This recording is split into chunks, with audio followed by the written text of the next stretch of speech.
Meister Eckhart, Sermon 107, Qui vult venire post me.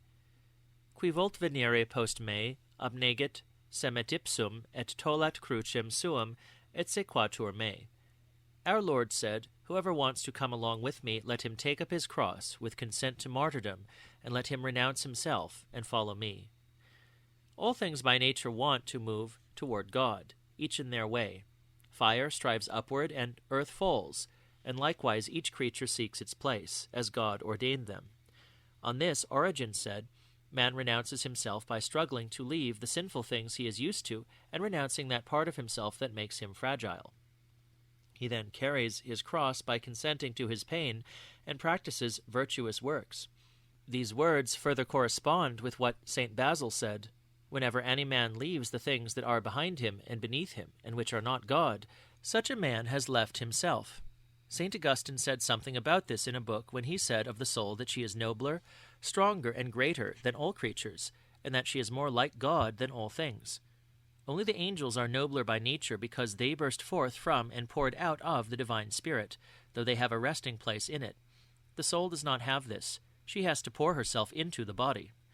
On this, some people are inclined to wisely say, Since God is entirely one and simple, why did he not make all things entirely one, like the angels? This cannot be, the masters say. Any one creature cannot reveal God more than a little. Therefore God created various creatures so that each might reveal him in its own way.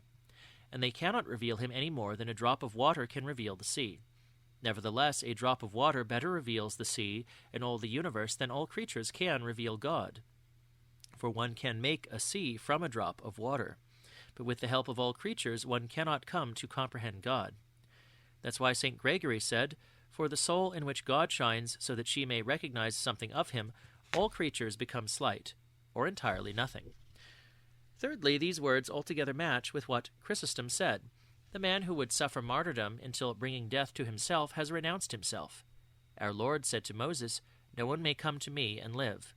That's why Chrysostom said, If I am to become other than what I am, I must let go of what I am.